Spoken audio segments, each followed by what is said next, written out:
Hey Terriers, Eleanor here. Today I'm meeting with Mr. Stille in the admissions building to talk about some changes that have been happening with admissions. We're going to talk about Wofford's decision to become test optional in their application process.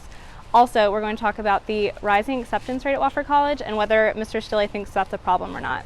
We're also going to touch on the fact that we've dropped about 33 spots on Forbes' top colleges list, which has been proving to bother some people, so we're going to see what he thinks about that as well. With such a small campus, it's easy for new information to circulate Wofford quickly. While this can be a great thing, it also means there's room for misleading information to be thrown into the mix. We began the interview with Mr. Stille by discussing Wofford's decision to become test optional and its application process. I also asked him what he thought about some students feeling negatively about the change. I've been studying test optional for quite some time now, and there are a growing number of colleges nationally who are test optional. There are 52 of the top 100 national liberal arts colleges in U.S. News who are test optional. We made the decision to go test optional because we felt that a student's recalculated high school GPA is a better predictor of their success here at Wofford than any other factor that we might take into account. And so we thought that going test optional might encourage a larger number of students to apply. And so we think that it's possible that being test optional could make us more selective, which allows us to improve academic quality, even though some students will choose not to submit test scores. I wanted to clarify with Mr. Stille, will making Wofford test optional actually increase selectivity? Well, if more students apply, that's a key. We've found, though, that the GPA that we recalculate for every applicant is the best predictor of how a student's going to do in their first year here at Wofford. That's what SAT and ACT are designed to do as well, is to predict first year GPA. And so those test scores are not as predictive as the recalculated GPA. When we combine those two factors, we don't find that the SAT adds much value to that predictive validity, to the GPA. And so we felt confident that if we continue to use the GPA, focus primarily on it, that we can make good admissions decisions without using test scores.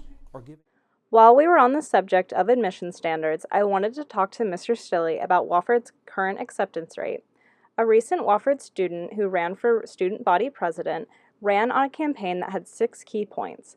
One of the key points addressed that, quote, since 2010, Wofford's admission standards have declined significantly. Mean SAT has dropped 62 points and acceptance rate has risen from 62% to 77%. I wanted to know what Mr. Stille thought about this. Well, I'm not exactly sure where those statistics came from. That I think it would have been a good idea for the student to have contacted us. We could have provided, I think, good information about those things. And so I'm not exactly sure what years he's referring to there. We have seen, though, an increase in applications for the past couple of years, a pretty significant increase in applications. We've seen our acceptance rate decline in the last couple of years. We've also seen academic credentials of freshmen entering Wofford, the recalculated GPA, for example, which is the most predictive academic measure that we use. That is increasing. We have seen some fluctuation in test scores. I was disappointed that the student quoted SAT but made no mention of ACT there, because I think you need to consider both when you're looking at standardized testing. Schools like Sewanee and Furman University are often considered to be similar to Wofford College. Sewanee currently has an acceptance rate of 40.6%, while Furman has an acceptance rate of 65%. In comparison with Wofford's current acceptance rate, do these numbers concern you? We would like to be more selective. We think that being test optional can encourage more students to apply for admission. We've identified some territories where we think we can improve our marketing and market share. And so we hope to grow applications in a number of different areas. We'd like to increase awareness of Wofford outside of South Carolina, which has been traditionally our primary market. And so yes, I think we would like to be more selective. I think we would like to generate more applications.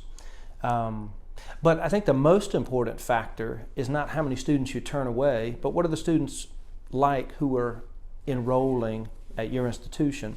And so, I'd like to have all of those things. I'd like to have better students and more applications.